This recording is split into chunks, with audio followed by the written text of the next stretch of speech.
insengero rwose pe zigiye gufungwa, ndetse ndagira ngo nabatangarize ko bagiye kuzigira ngo akarwa k'umudugudu umwe.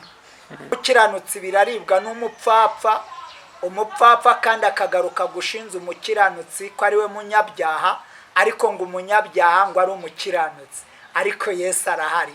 Intara iri kugosora.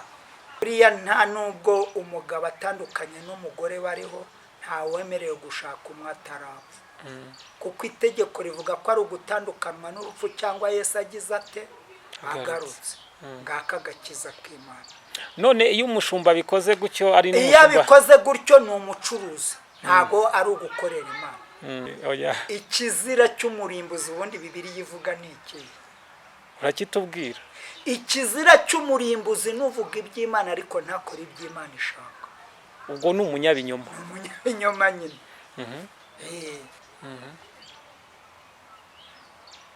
Ubwo iyo atandukanye n'umugabo cyangwa atandukanye n'umugore ntabwo Bibiliya ivuga ko agomba kubigisha ubaziko, n'umugore nawe akabigisha ubaziko, kugeza ubwo batandukanywa n'iki n'urupfu, umwe akabona kujya yashaka. Rero naje kubabwira ko iki gitabo iyi Bibiliya, ubu umunyabwenge uzabibazwa, ubu uri umukene ushonje n'utubaha Imana uzabibazwa. Naho ibindi byose murajyamo ni iby'Imana yaremye ngo bidutunge tuyikorera. None uyu munsi abantu babigizemo inda nini. Umukire utubaha Yesu n'umukene utubaha Yesu bose ni abakene. Iyo watinya umuntu ugwa mu cyaha, kandi iyo uguye mu cyaha bisaba ngo ukihane, kandi iyo utakihanye ucirwaho iteka.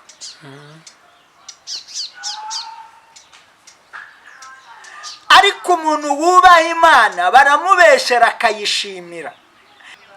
Ariko ikibazo abantu banze guhitamo, ahubwo bakunze ibyaha. Nshuti yanjye, ibyaha biricisha, ibyaha birarimbuza, ibyaha ntabwo Imana ibikunda. Nta n'umuntu uzajya mu ijuru rwose ubeshya cyangwa ukora icyaha, ntiyabyemera. Ariko reka mbabwire n'ikindi kintu gito. Muribuka Imana ivuga ngo igihe cyo gusenga kiregereje, ngo kandi dusenge dushyireho umwete. None abandi bakajya batanga viza zijya muri Amerika, bagatanga viza zijya mu Bwongereza no mu Bufaransa.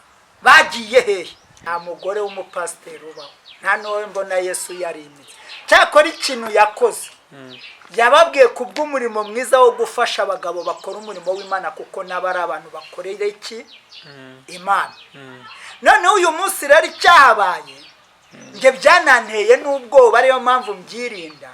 Barabashutse.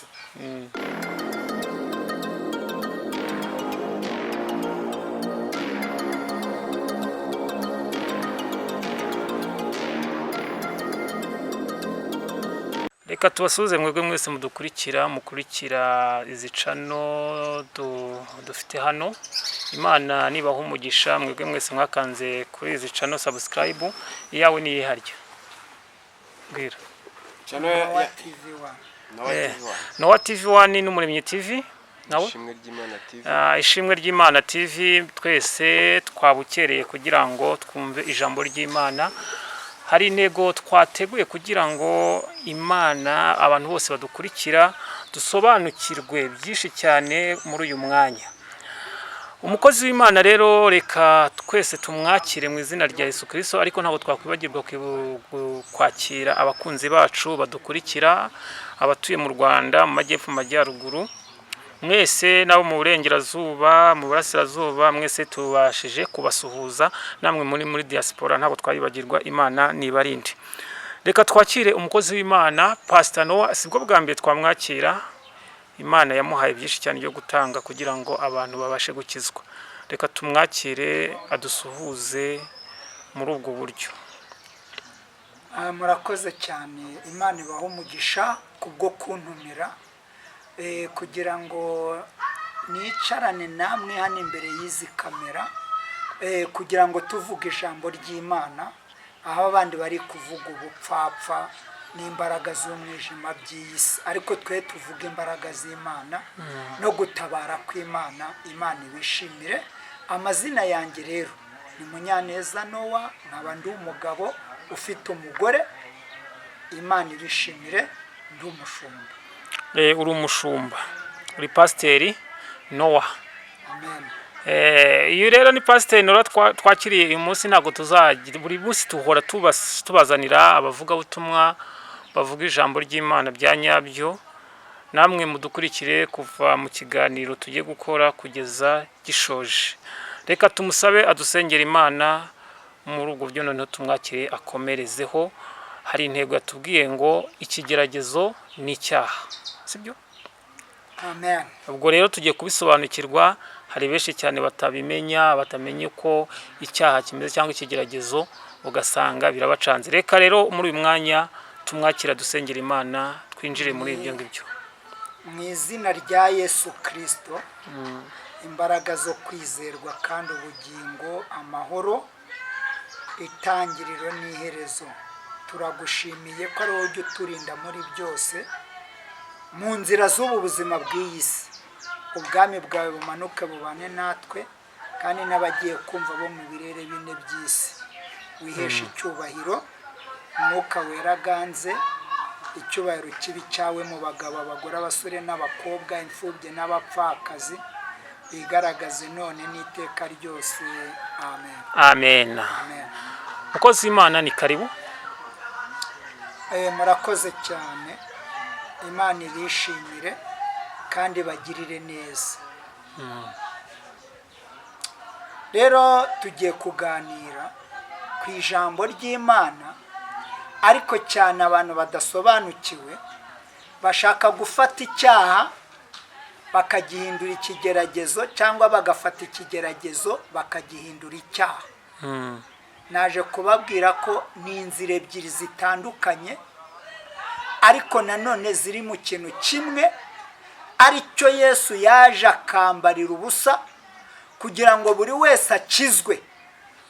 Utazizera Yesu nk'umwami n'umukiza akarimburwa n'inzira aca amashaka.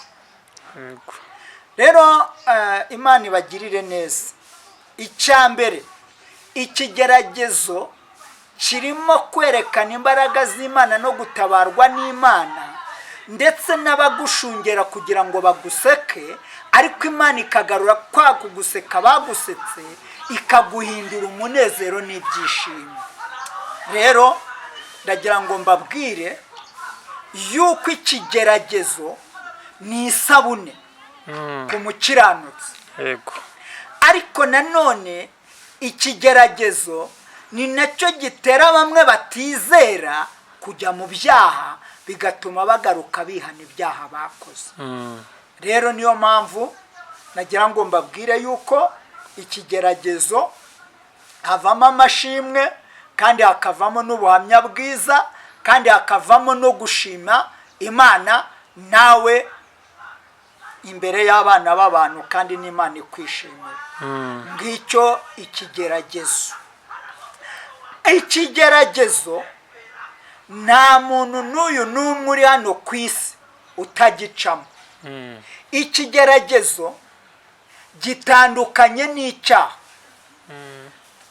Abenshi bagwa mu cyaha bavuye mu kigeragezo.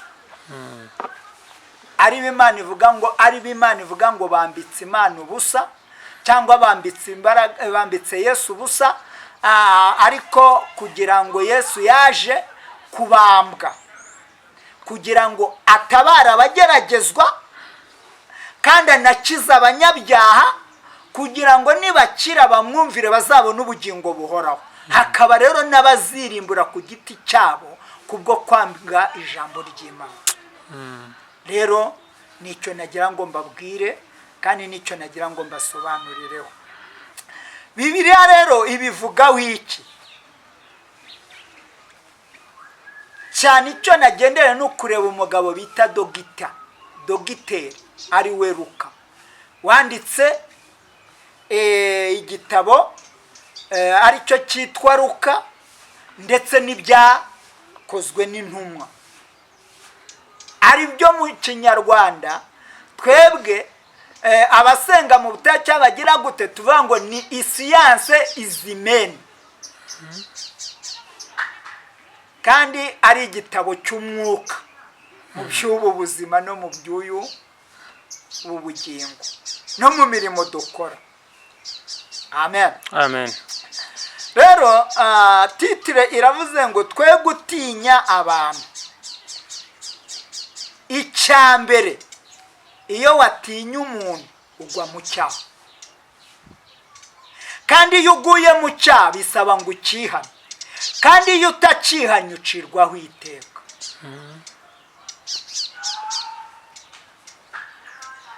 Ariko umuntu wubaha Imana baramubeshera akayishimira, ndetse banamutuka akayishimira, banamugambanira akayishimira, Imana yamusubiza kwambara ubusa akayishimira, yewe banamuca mu bantu akicara hamwe agategereza igihe cy'Imana, Imana yamushyira mu bantu bakavuga ko yasenze Imana kandi yamurinze.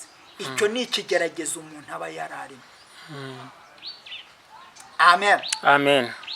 Kuko tubona dogiteri uyu Luka ni igice cya 12, niryo jambo tugiye gusoma ku murongo wa 8, hatubwiye ngo iki?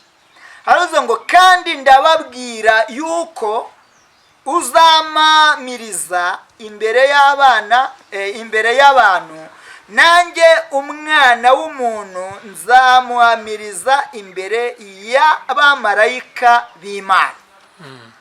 Amen. Amen. Urumva uzamuhamiriza imbere y'abana b'abantu, nawe azamuhamiriza imbere y'abamarayika n'imbere y'iki? Y'Imana. Uyu ni Kristo.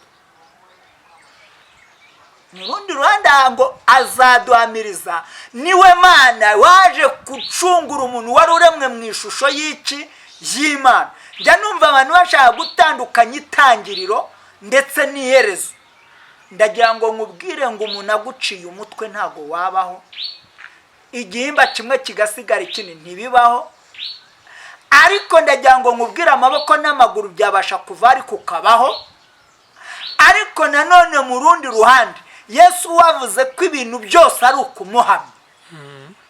Kumuhamya kuba muzi, kumuhamya kuba tamuzi, kumuhamya kuba kugambanira, kumuhamya kuba kubeshyera, ndetse yewe no ku rugo wubatse n'abantu byaye. Yesu ashaka ko tumuhamya nawe kugira ngo azaduhamye imbere y'abamarayika n'imbere ya Data. Kandi ndagira ngo nkubwire ngo n'imbere y'abana b'abana duhindishiza akababaro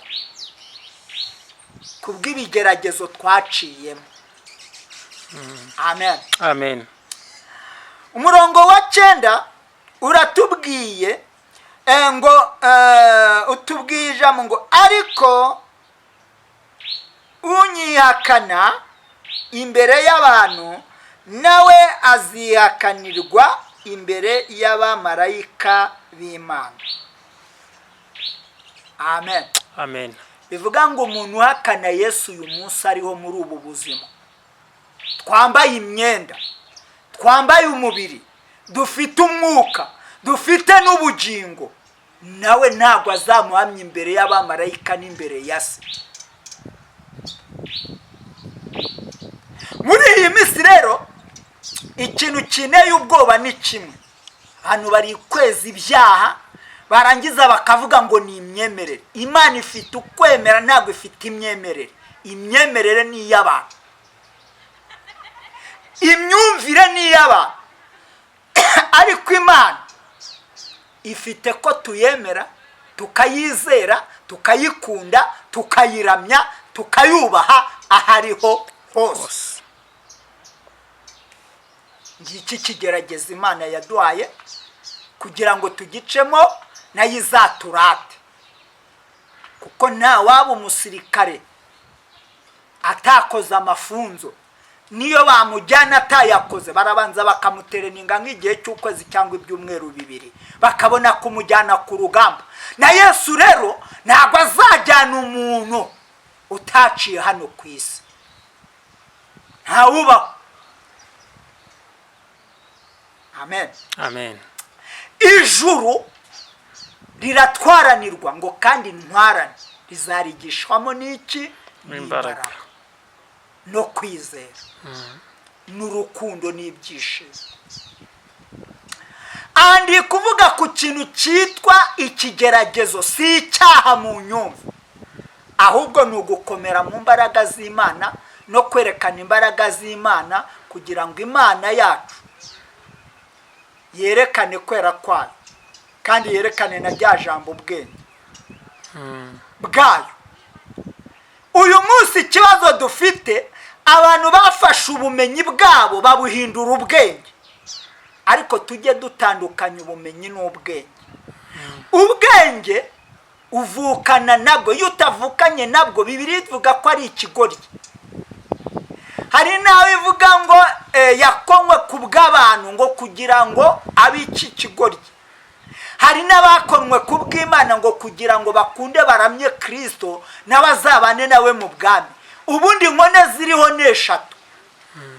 Hari inkone yavutse gutyo ku bw'ababyeyi, hari n'inkone yakonywe n'abami kugira ngo batazarongora umugore we, hari n'inkone yakonywe ku bwa Kristo kugira ngo azahamirizwe ko yari muzima, ari ryo jambo dusomyemo hano. Rero bene data, nshuti z'Imana, bakunzi b'umusaraba, ndagira ngo mbabwire ngo igihe turimo Imana yaduhaye ibintu ngo duhitemo, ariko ikibazo abantu banze guhitamo, ahubwo bakunze ibyaha. Nshuti yanjye, ibyaha biricisha, ibyaha birarimbuza, ibyaha ntabwo Imana ibikunda. nta n'umuntu uzajya mu ijuru rwose ubeshya cyangwa ukora icyaha. Niyo mpamvu habajeho ijambo ryitwa kwihana. Kristo araza araducungura. Amen. Amen. Aha rero nje kuvuga ibintu bibiri Yesu yajemo. Icya mbere, yaje gutabara abageragezwa babana n'abanyabyaha bashaka kugira babatere gukora ibyaha, binjire mu byaha. Icya kabiri, Yesu yaje gukiza abanyabyaha ngo nibehana bemera ubwiza bwe abacungure bazabe mu bwami bwo mu ijuru.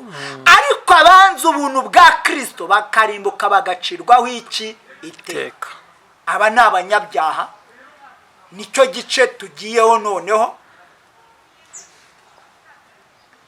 Aba banyabyaha niyo mpamvu avuze ngo ari umukiranutsi ugeragezwa aca mu inzira yo kugeragezwa abana n'abanyabyaha, kandi n'umunyabyaha nawe ava mu bageragejwe ajya gukora ibyaha, ariko yihana kubera Kristo kugira ngo agaruke mu bari kugeragezwa. Niyo mpamvu iyo dusomye ijambo rivuga ngo turi mu isi dufashe igihe mu ntambara. Hari igihe abantu bumva intambara bakumva intambara z'amasasu, bakumva intambara z'imihoro, bakumva intambara z'amacumu, bakumva intambara z'inkoni, bakumva intambara z'ibibazo. Oya, izo ni ingaruka z'ibyaha umuntu avuye mu kugeragezwa akinjira mu cyaha. Iyo tugarutse rero abakijijwe n'abavuye muri bya byaha bagasanga Yesu, dusigara tugeragezwa, ariko babanyabyaha bo bagashaka kugira ngo badushuke tubane nabo tuzarimbukane nabo. Aha rero ndavuga muri ubu buryo. Niyo mpamvu iyo twakijijwe ntabwo dushinzwe guhunga abanyabyaha, ahubwo dushinzwe kwirinda ibyaha bakora. Cyakora ushaka guhunga abanyabyaha kereka n'upfa, ubwo nibwo uzaba utandukanye n'icyaha, kandi ntabwo ubuzongera, ariko ubushigaje urupfu rwa kabiri, ari rwo rwo kuzuka Kristo yavuze yaje aje kuducungura. Amen. Amen. Rero bene data, nshuti bakunzi b'umusaraba, umurongo wa 10 utubwiye ngo iki? Uravuze ngo kandi umuntu wese usebya kandi umuntu wese usebya umwana w'umuntu azabibabarirwa, ariko utuka umwuka wera ntazababarirwa. Amen. Ese ubundi umwuka ubu muzi ko ari Imana? Umwuka muzi ko ari Kristo? Umwuka muzi ko ari abamarayika? Hari n'imyuka rero. haleluya amen imyuka n'imbaraga z'ibyaha banze kwihana niba abamarayika babi baciwe mu ijuru banga kwihana bamanukana na Lusifa wa muririmbyi w'ikirangirire wasoraga amajwi 12 ngunga ngo arashaka kurimbura umuntu. Aha rero Yesu niho yaje kudukiza uriya Lusifa n'ingabo ze. Amen amen. Aha rero niho hari icyaha gikomeye n'abantu batamenya. Iyo tugiye mu Baheburayo igice cya 11 umurongo wawo wa mbere harimo ijambo rivuga ngo ibyiringirwa ni ukumenya udashidikanya neza. Ngo naho byaba biriho naho byaba bitarongo ariko twizere ko bigomba kugira gute gusohora. Amen amen. Uzabisoza ninde rero? Ni Kristo. Amen amen. Abazacungurwa ninde rero? Ni abageragerejwe hano mu isi ariko birinda gukora iki? Ibyaha, kandi babana n'iki? N'abanyabyaha. Amen amen. Rero ikigeragezo muracyumvishe neza. Noneho icyaha ni iki rero? Icyaha ni ikintu umuntu akora biza bishaka kandi yanabitekerejeho, yarangiza akavuga ngo nzirengera ingaruka zayo. Icyo nicyo cyaha, ni nacyo Satani akoreramo, ari gushuka abantu ibyaremwe byose ngo ni ibye. Ariko ndagira mbabwire ngo ibyaremwe byose ntabwo ari ibye, ahubwo ni iby'Imana, kuko nawe yaremwe n'Imana. Niyo mpamvu ku munsi w'amateka hazabaho urubanza, ari uzumva umunyabyaha wamubwira ngo ugiye kumucira urubanza nturi Kristo.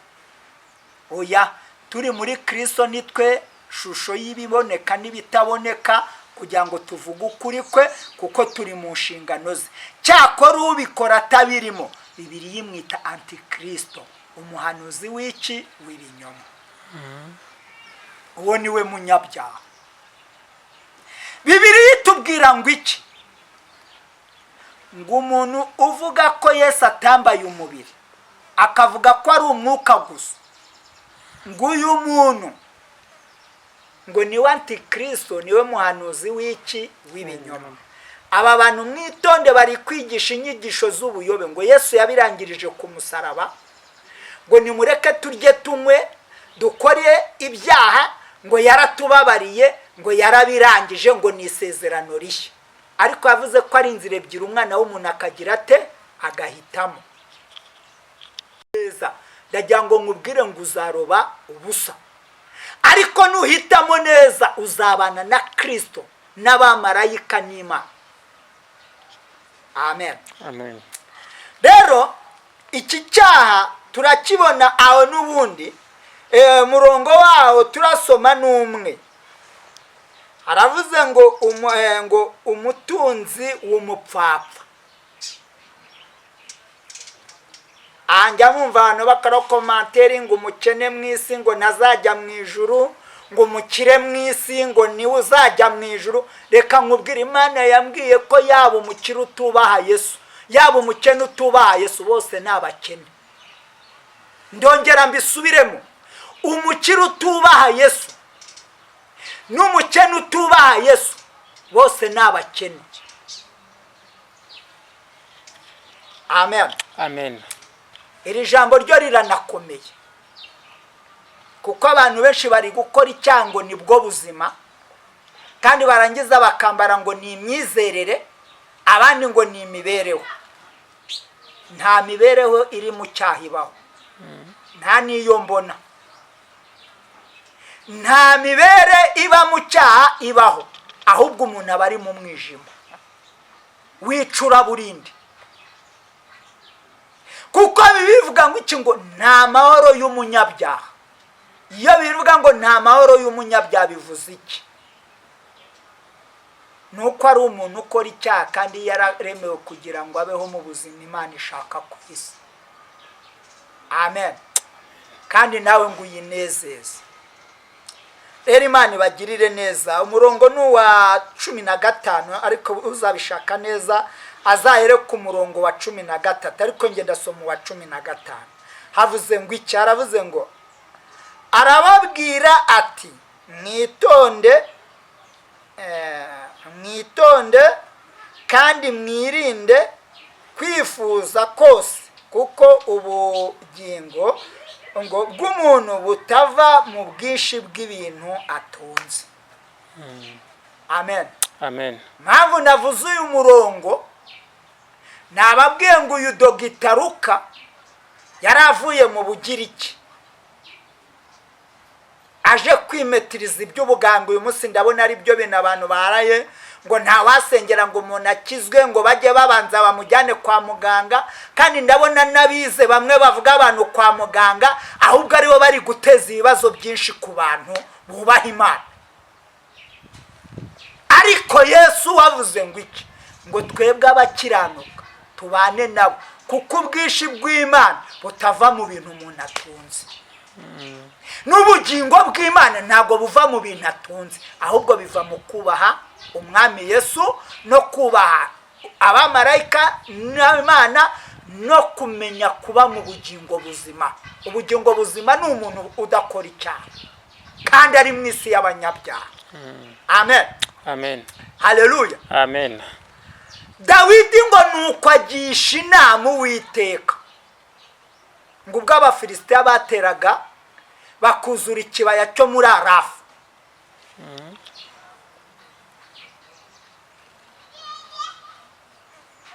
Ni muri Ngoma, muzahajye muzahabona. Ngo amaze kugisha inama Uwiteka aramubwira ngo genda ubatere, ngo kuko nta n'umwe uzakunesha. Naje kukubwira ngo wamukiranutsi we, intambara urabona mu isi ni wizera Imana, ukubaha Imana, ukagendana n'Imana, nta kintu iby'isi bizagutwara. Kabone nawe yaba akize ibya mirenge ku ntenyo, kabone nawe yaba agize gute, wowe ufite Yesu uramurusha ubukire. Amen.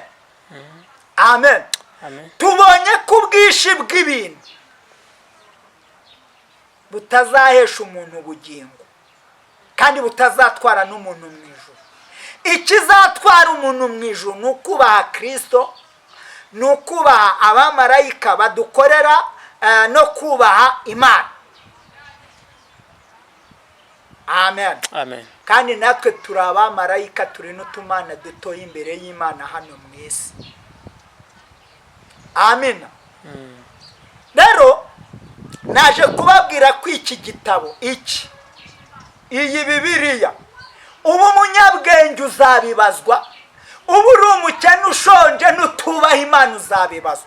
Nta ibindi byose murajyamo ni iby'Imana yaremye ngo bidutunge tuyikorera. None uyu munsi abantu babigizemo inda nini, ngo bamwe nibo babikwiye ngo abandi ntibabikwiye. Oya, umuntu wese waremwe hano ku isi, icyo Imana yaremye wese aragikwiye.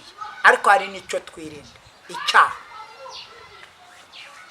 Ntabwo icyaha Imana yaza kukikurinda utakirinze, ahubwo ikwambika imbaraga kugira ngo udakora icyaha, kandi iraguhugura kugira ngo utagigwamo.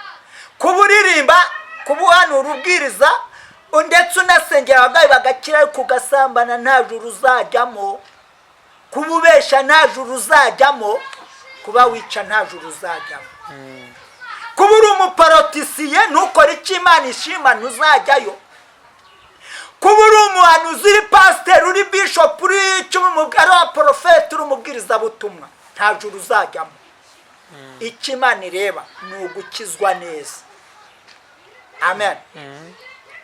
Gukizwa nabi bitera umwaka. Rero nshuti yanjye, munsi y'ijuru nta rindi zina twahawe gukirizwamo kereka Kristo Yesu nk'umwami n'umukiza. Nta rindi zina twahawe. Izina twahawe ninde? Ni Kristo wenyine. Ibindi byose ni inyungu z'umukiranutsi kugira ngo akorere Imana gusa. Usibye ko muri iyi minsi nabonye biteye ubwoba, iby'umukiranutsi biraribwa n'umupfapfa, umupfapfa kandi akagaruka gushinza umukiranutsi ko ari we munyabyaha, ariko ngo umunyabyaha ngo ari umukiranutsi. Ariko Yesu arahari, intara iri kugosora. Rero ntimuhumure. Amen. Imana ibishimire. kandi Imana ibagirire neza. Daniel yarageragejwe, ndagira mbabwire ko urwobo rw'intare yarutabariwemo, nawe ntugire ubwoba. Amen. Humura igihe urimo uzagitabarirwamo kandi uzava mu mariba ushima. Amen. Uvuga kugira neza kw'Imana. Hananiya, Azariya na Meshayeli bageze mu itanura ry'umuriro baritabarirwamo. None wowe birakugeraho ngo yango ndagiye ngo Imana ngo imbabari, n'akazi kawe irareba, ntago yerekwa. Twe turerekwa ariko yo ntago yerekwa. Hagarara neza wa mugabo we, hagarara neza wa mugore we, hagarara neza wa mukobwa we, hagarara neza wa musore we. Rero Imana ibishimire kandi Imana ibagirire neza. Tubeshejweho n'ijambo ry'Imana, kuko tubonye benshi bayatunze bapfa ntabatabare, ariko twe Yesu aradutabara tukayatunga kandi tukayahamo n'abandi. Haleluya. Rero icyo nicyo Kristo yishimira kandi nicyo kimunezera. Muntu kizwa neza, wa mugabo ukizwa neza, mwabanyamakuru mwe mukizwe neza. Ibiryo by'Imana nta nzoka bitera, ibiryo by'Imana nta vutu bitera, ibiryo by'Imana ntago bisindisha, ibiryo by'Imana ntago bisenya urugo, ibiryo by'Imana ntago bitanya abana na ikizatanya umwana na nyina ni ijambo ry'Imana. Ikizatanya umugore n'umugabo ni ijambo ry'Imana. Ikizatanya umukecuru n'umusaza ni ijambo ry'Imana.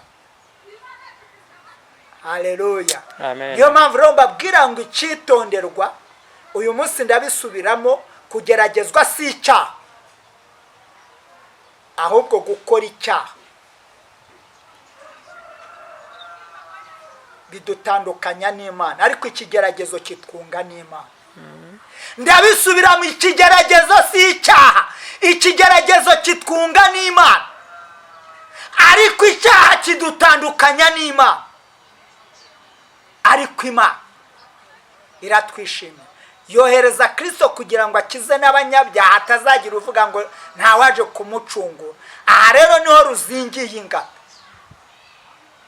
kuko utazemera Kristo nk'umwami n'umukiza, nashaka atunga amafaranga, nashaka yubake za sitasiyo nyinshi, nashaka isi ayihinduriye, ariko atubaha Imana nta juru afite, ntaryo.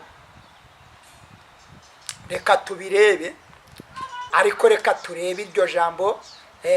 Ni mu gitabo cya Yakobo, ni igice cya mbere, turasoma umurongo waho wa 13. Yakobo igice cya mbere n'umurongo wa 13. Havuze ngo iki?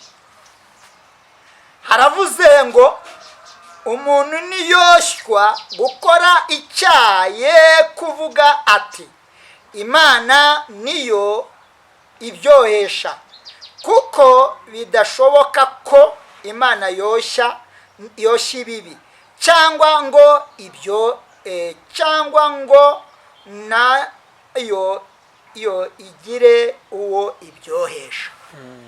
Ntabwo Imana igikora iryo kosa. Uyu wabivuze ni mwene se wa Yesu, ari we Yakobo. Igihe yajyaga bagaburira se yarapfuye bakamusuzugura, ariko amaze kuzuka atangira yiyita imbata mwene se wa Yesu. Amen. Kandi imbere yavugaga ko ntacyo, nimuhumure bene da, muri Yesu biremera. Babandi bavuga ngo ntiyabyemera, ariko reka mbabwire n'ikindi kintu gito. Muribuka Imana ivuga ngo igihe cyo gusenga kiregereje, ngo kandi dusenge dushireho umwete. None abandi bakajya batanga viza zijya muri Amerika, bagatanga viza zijya mu Bwongereza no mu Bufaransa. Bagiye hehe? Bagatangira ngo uriya ngo ntabwo ngo ibyo avuga ari ukuri, ngo mpamvu ngo uriya ngo ni umusazi, ngo nuko ngo ari iki. None se ntibihari? n'uyu munsi rero ijambo nabazaniye ibyo kurya by'abera b'Imana Kristo yavuze ko atazabijugunyira imbwa. Kristo yavuze ko atazabijugunyira imbwa ahubwo azabiha abamwubaha kandi n'ibyo abamwubaha. Amen. Amen. Na bya bindi by'abatamwubaha nabyo bizagaruka biribwe n'abamwubaha. Nimuhumure mwe kugira ubwoba. Amen. Amen. Amen. Amen. Hallelujah. Amen. Rero Imana ibagirire neza, niba hari icyo mwambaza ubwo mwambaza, ariko nizeye ko mubona ko Imana itajya yosha abantu gukora ibyaha nkuko bamwe babyibwira. Bari abantu zumva muri iyi minsi ikintu kinangaza ngira ngo mbabwire, nge maze kubona ahantu ntuye abantu bavuye mu duce babazimo bakaza mu makaritsiye batabazimo bagashinga imibutike bagashyiramo n'inzoga, kandi barangiza ngo bari gukorera Imana. Shimye ko wahunze abantu se n'Imana wayihunze, ko mwabahunze se nge nkabimenya. Bibiliya avuga ngo aho tuzagera hose hazabahera kubw'izina ry'Uwiteka. Ntago hazabahera kubw'amafaranga, ntago hazabahera kubw'amakote n'amakaruvate, ntago hazabahera kubw'ikimero cyiza, ntago hazabahera kubw'uburebure, ntago hazabahera kubw'ubugufi, hazabahera kubwo kubaha Imana. Amen. No kugendera mu mbaraga z'Imana. Rero Imana ibagirire neza. Kindi nababwira, insengero rwose pe zigiye gufungwa, ndetse ndagira ngo nabatangarize ko bagiye kuzigira ngo akarwa k'umudugudu umwe. Ariko nyamara Imana itura mu bantu, ntabwo itura mu mazu yubatswe n'abana b'abantu. Murumva nshuti, Imana itura muri twe igakorera muri twe, ntabwo itura mu mazu yubatswe n'abana b'abantu. Kuko intumwa zigize ziyereka Yesu i Yerusalemu, arangije ababwira ati biriya bizashenyuka hasigare nta buye rigeretse ku rindi, atariko mu minsi 3 inzu y'Uwiteka izaba yuzuye. Abafarisayo batangira kugira umujinya ngo bayubatse mu myaka 40 we.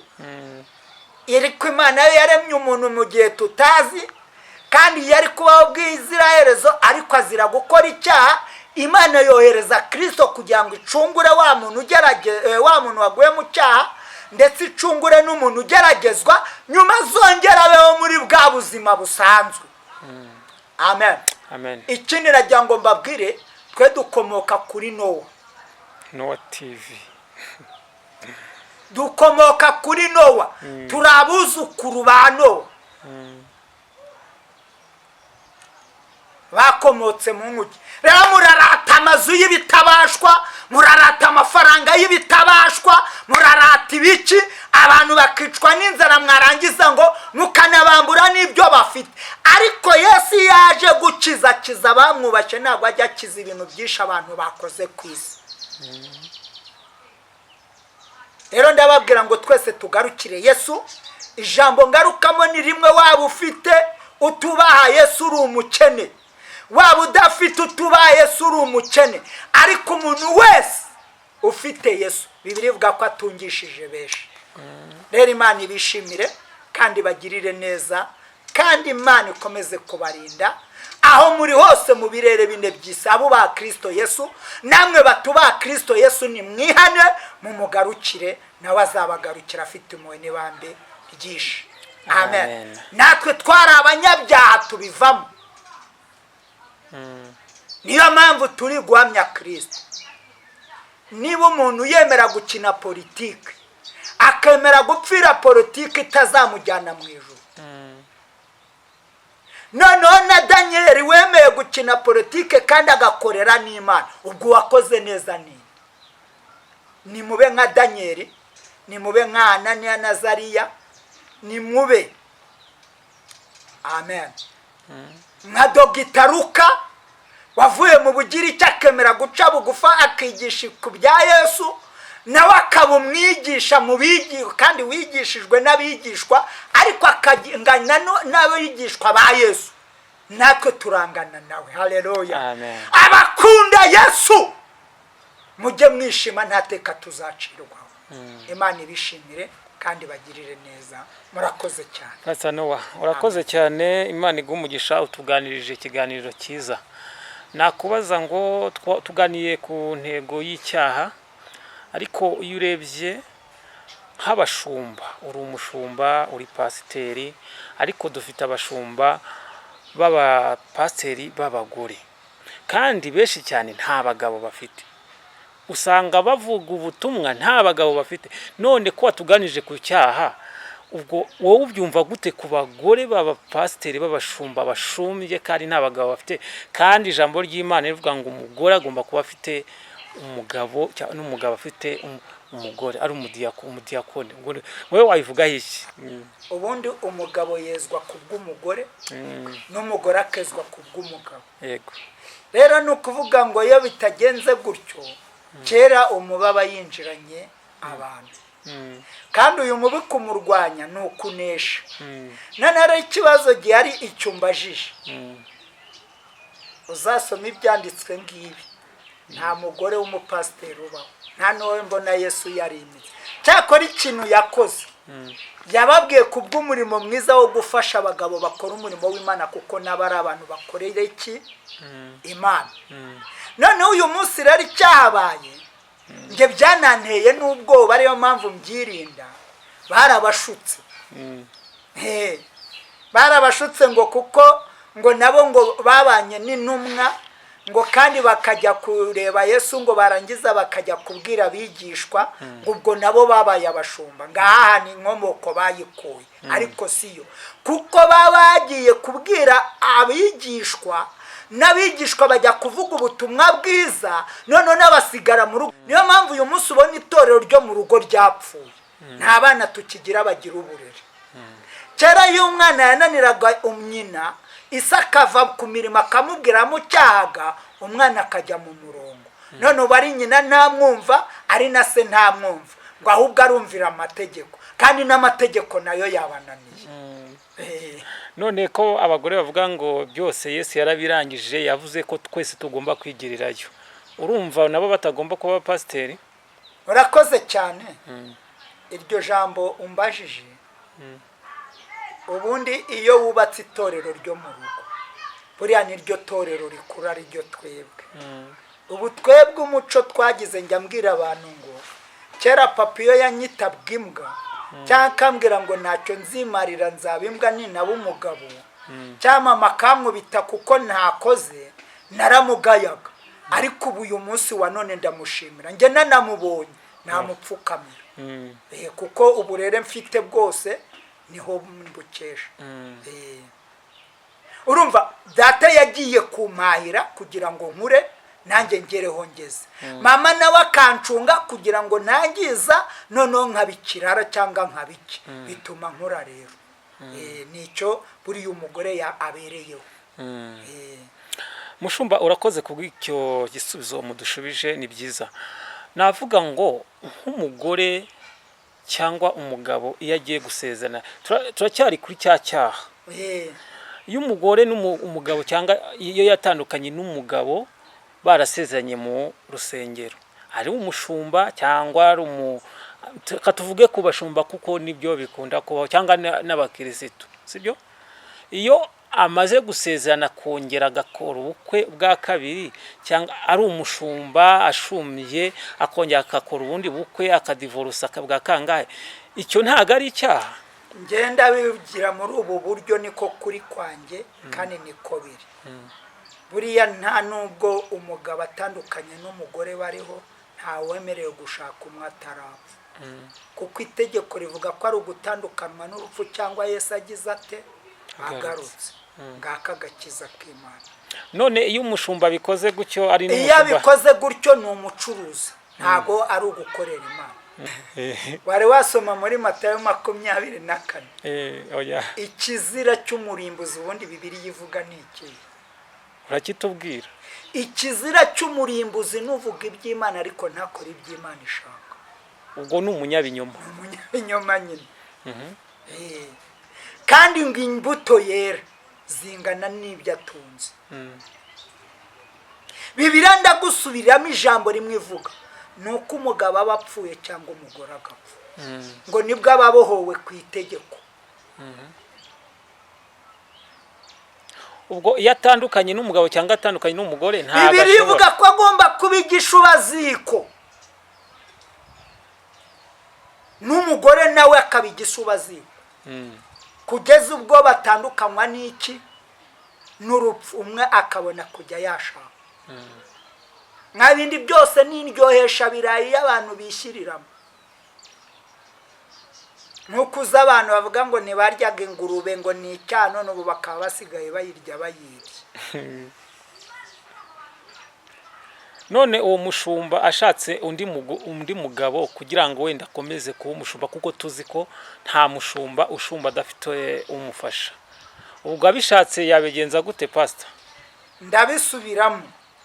Iyo yapfushije umugore yemerewe gushaka, itegeko rirabimwemerera, kuko baba batandukanyijwe n'iki? N'urupfu. Ikindi, yemerewe no gukora umurimo w'Imana atashatse, kuko baba batandukanyijwe n'iki? N'urupfu. Bundi birivuga yuko utandukanye n'umugore, n'umurimo w'Imana waba uwuhagaritse. noneho abari kubikora ubwo bari kubeshya, kandi niko kuri. Abari kubikora bari kubeshya. urakoze cyane, Imana iguhe umugisha. Amen. kandi uduhaye ikiganiro cyiza. Murabyumva mwebwe mwese mudukurikire kuri izo cano, kuva aho twahereye murasobanukirwa kandi murabyumva uko bimeze, icyaha n'ikigeragezo. Ariko pastor ntabwo watubwiye ikigeragezo gihuye n'ibicumuro. Ibicumuro ni iby'umuntu areba, ikigeragezo ni icy'umuntu agutambika. Ariko igicumuro ni bya bindi umuntu aba yeretswe yarangiza akavuga ko yarose, akaza kukigwamo, ariko ari impamvu Imana ivuga ngo abo mbana nabo ku munsi nta kigeragezo kizabageraho nta kibabwiye cyangwa nta kibamenyesheje. ubwo tuvuge ko igicumuro n'icyaha bitandukanye. Biratandukanye. none Yesu yaje kwitangira iki? Yesu yaje kwitangira icyaha cyangwa ibyaha. Ibyaha n'icyaha bisobanuye iki? Ibyaha nicyo cyaha, ahubwo nuko abantu bo baguye bakabigira urusheni. Icyo ari cyo cyose wabeshya n'icyaha, utabeshya n'icyaha, wasambana n'icyaha, ariko utabeshya ni umugisha imbere y'Imana. Ariko nanone hari icyaha cyo kubeshya kiticisha. Icyo tuzakiganira ubutaha. Ariko ducishijemo gakeya na oya muri makerekanye babwire. Nk'ubu ngubu nk'uyu mwene data aje gushaka avuga ati nge ndi bumwice, nkumva iryo jambo kandi nakubonye, ntago shinzwe kuvuga aho wanyuze, shinzwe kuvuga ko ntakubonye. Iki nta kintu Imana iri buntware, kuko mba nkukijije kandi nawe mukijije, hakazavamo kwihana abantu bakongera bakabaho. ubwo ni ugukiza umuntu. Ni ugukiza umuntu. Imana iguha umugisha mwinshi cyane. Uradusobanuriye, utubwiye ko abashumba bari gushumba baratandukanye n'abagabo babo. Matayo 24 harabivuga neza cyane, ngo abavuga mwami mwami, ngo ariko ntibakora ibyo shima kandi data ashaka, ngo nta juru bagize gute bazabona. Ahubwo ikibazo ibyanditswe byera ntitukibisoma, ahubwo turaza gusa nuko nahamagawe nuko nakijije. Oya n'ikivumvura kizi kuduhira, ariko ntiwakibaza ubu cyo cyabushyize ngo ububone. Kandi cyaho byivuye nk'iki nk'uruyuki. Urakoze cyane Pastor Noah, Imana niguha umugisha. Kandi namwe mwadukurikiye kuri izi cano, Imana nibaha umugisha mwebwe mwese, mukande subscribe kuri izi cano kugira ngo mujye mubona ibiganiro byacu tubakorera. Ngaho Imana nibarinde. Reka duhe umwanya Pastor Noah adusengera Imana adusoreza. urakoze Yesu murengezi mwiza data wa twese wo mu ijuru ubwami bwawe bukomeze kubana natwe umwuka wera ganze icyubahiro kibi cyawe naba ari twe ahubwo izina ryawe ryo rihabwa icyubahiro mu izina rya Yesu Kristo amen. Na nimero zawe twazikenera. Amen. 82 50 40 14 07 82 50 40 14. Imana ibahe umugisha. Ciao. Amen.